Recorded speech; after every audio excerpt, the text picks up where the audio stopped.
Hallo Abenteurer. Ja, nachdem Rita die letzten Tage so ein tolles Update gezeigt hat, habe ich mir gedacht, da muss ich mir ja fast auch wieder mal die Kamera nehmen und euch zeigen, was wir oder besser gesagt auch ich in den letzten Tagen so gemacht habe. Ihr fragt euch jetzt vielleicht, wo wir sind.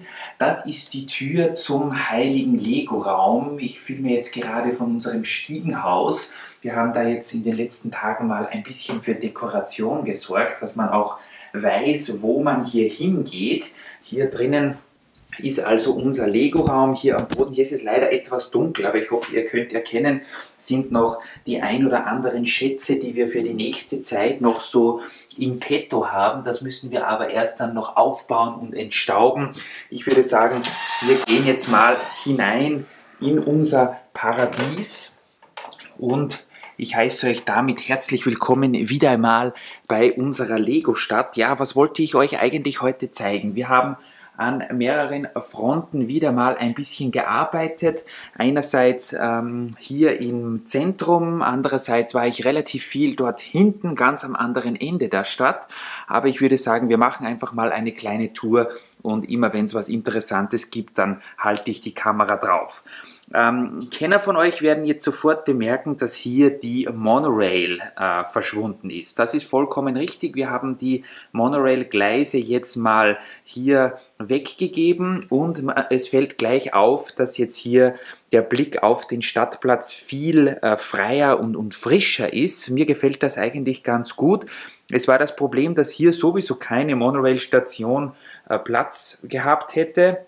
Ich habe mir zuerst gedacht, statt diesem Bahnübergang könnte man vielleicht eine Monorail-Station hinbauen, aber da hätte man ja, das wäre dann die Endstation gewesen und wir wollten ja die Monorail hier nach hinten zum Strand bauen. Mehr dazu aber später. Wir haben also jetzt hier mal den Gehsteig verfliest mit den letzten dunkelgrauen Teils, die wir noch hatten. Hier seht ihr zum Beispiel, die hellgrauen sind uns schon wieder ausgegangen, da müssen wir wieder nachbestellen.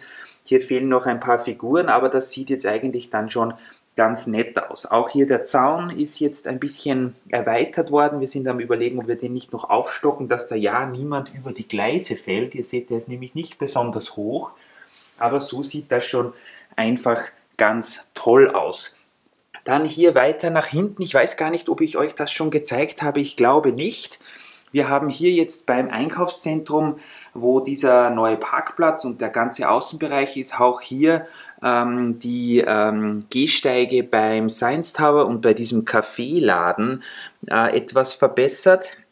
Das heißt, hier ist jetzt auch alles schon schön eingesäumt. Hier fehlen natürlich noch die Figuren. Da muss sich Rita dann noch mal ein bisschen hinbequemen. Wir haben jetzt hier diese Haltestelle, die glaube ich in irgendeinem City-Set mal drinnen war, eingebaut. Hier ist noch eine Touristeninformation mit Stadtplänen und Informationen und so Geschichten. Das sieht eigentlich auch ganz nett aus. Hier mit Blumenbeeten. Falls ihr euch fragt, was das hier ist, das ist ein weiteres Set aus der Bricklink A-Fall-Serie. Das ist so ein Fahrradverleih.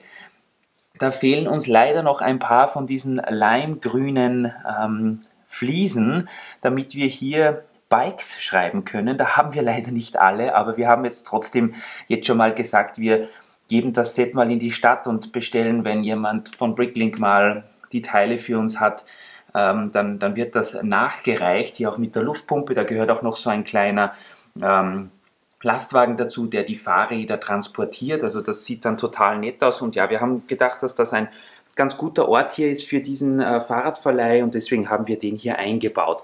Weiter geht es hier auch mit einem sehr schön designten Gehsteig. Hier beim Blumenbeet wird vielleicht noch etwas gemacht, bis hinten hier zur Autowerkstatt, wo auch so ein cooler Hot Rod gerade repariert wird. Ich hoffe, es ist nicht zu viel kaputt, sonst wird es bestimmt teuer. Und ja, also wir werden auf jeden Fall weiter arbeiten daran, dass wir hier die Gehsteige verschönern. Wir haben nur leider keine dunkelgrauen Fliesen mehr. Das ist das Problem. Da haben wir ja eine ganze Menge gekauft, mehrere tausend. Die sind jetzt alle, wie man so schön sagt, in Deutschland. Hier seht ihr übrigens Rita, falls es euch interessiert, bei ihrer Morgenlektüre. Was ist denn im Moment so gerade? Oh, den Camper, den haben wir uns schon gekauft, aber noch nicht aufgebaut. Der Urlaubs-Countdown. Ich habe mir gedacht, ich gönne mir eine kleine Pause. Und wie könnte man das besser als auf dieser super Couch mit einer super Lektüre. Du sollst eigentlich lieber Lego bauen, anstatt hier zu faulenzen, aber ja, es ist immer das Gleiche, liebe Freunde. Der Einzige, der hier arbeitet, bin ich und Rita ist wieder mal, liegt sie auf ihrer faulen Haut, aber schauen wir mal, was hier los ist. Oh, eine Geschichte mit einem Stinktier. Das kann ja nur interessant werden. Und süß gebaut.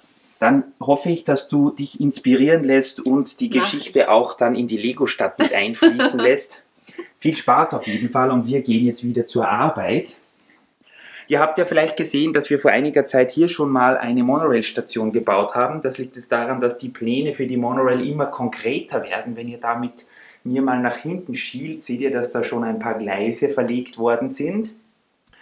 Jetzt ist es natürlich so, das Set heißt ja Airport Shuttle, das heißt, es muss ja auch irgendwo ein Flughafen sein. Ihr fragt uns auch immer wieder nach einem Flughafen. Jetzt haben wir hier mal pro forma den Jack Stone Flughafen platziert. Das liegt daran, dass jetzt in der nächsten Zeit mal unser Neffe bei uns vorbeikommen wird und der wird sich sicher gleich mal ein Set schnappen. Wir hoffen, dass es dieses hier ist, denn da kann er nicht viel kaputt machen, da die Teile ja so groß sind. Seht euch auf jeden Fall das Review zu diesem Set und auch die Episode 1 von Perlen der Vergangenheit an, falls ihr Jack Stone noch nicht kennt.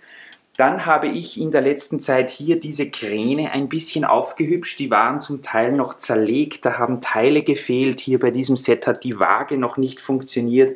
Wenn man hier nach unten drückt, seht ihr, dass... Oh, das funktioniert nicht. Ah, doch, das war wieder mal der Vorführeffekt, dass hier diese Waage hier, die funktioniert sogar. Wir haben hier jetzt alles mal mit Technikpins aufgefüllt, dass hier alles mehr oder weniger ja dann verladen wird und so weiter. Hier wird auch, hier werden so Sockel für Collectible Minifiguren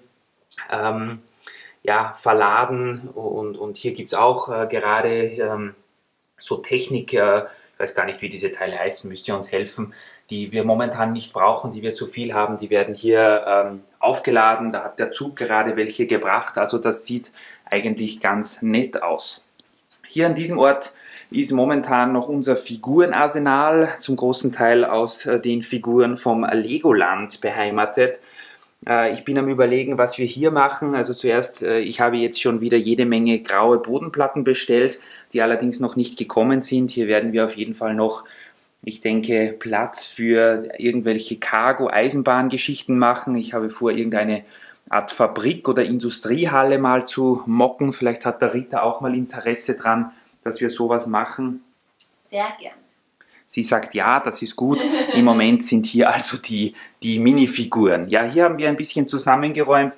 Unsere Züge sind jetzt da unten in den Kisten drin zum Teil. Wir wollen ja auf längere Sicht hier wieder mal mehr 9-Volt-Züge aufbauen. Im Moment ist das alles noch ein bisschen bunt gemischt. Hier haben wir die Schmuckstücke der guten alten Zeit, die hier gerade für die Abfahrt bereit gemacht werden. Hier, ich frage mich zwar, wie das gehen soll. Hier, der Zug ist noch nicht mal abgefahren und die Leute schlafen schon, aber überhaupt kein Problem.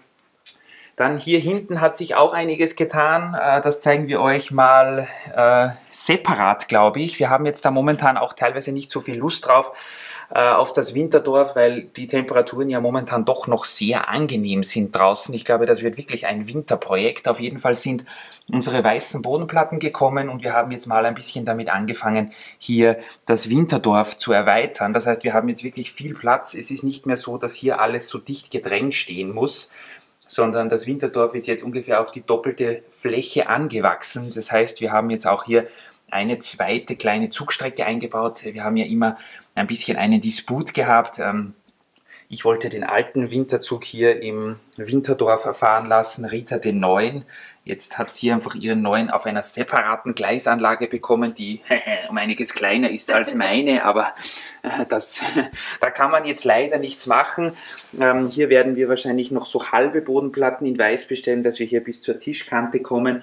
Und ja, die Häuser sind jetzt momentan eigentlich nur mal ein bisschen pro forma aufgestellt, aber ich finde, es sieht eigentlich dann schon ganz nett aus. Wir haben ja auch das Weihnachtsset vom letzten Jahr noch nicht gekauft, da warten wir noch, bis es dieses Jahr in den freien Handel kommt. Und dieses Jahr kommt ja schon wieder ein Weihnachtsset raus, also es geht wirklich Schlag auf Schlag. Hier beim Gruselpark, das habt ihr ja letztens schon gesehen, was euch Rita hier gezeigt hat. Hier ist es zwar ein bisschen dunkel, wir sind am Überlegen, ob wir nicht hier noch eine Lampe irgendwo montieren. Auf der anderen Seite, das ist ja der Gruselpark und das wäre ja auch dann in gewisser Hinsicht ein Trugschluss, wenn es hier so hell wäre. Also das passt auf der anderen Seite ganz gut. Hier seht ihr auf jeden Fall unseren Kollegen Johnny Thunder, der hier beim Haunted House mit seinem Auto gerade einen Stopp einlegt. Und hier sind noch keine Besucher, aber die Leute können sich dann hier mit dem Kollegen fotografieren lassen. Das Set haben wir jetzt auch mal aus einer Kiste rausgeholt, wo komplett verstaubte Legos aus meiner Kindheit drinnen waren. Jetzt ist er wieder ganz aufgehübscht, hier sogar mit seinem Kompass und so weiter, also sehr cool. Und hier haben wir noch so ein Fahrzeug gefunden, welches ja auch im Turm im Einsatz ist. Also ihr seht da jetzt recht schlecht rein, weil es so finster ist.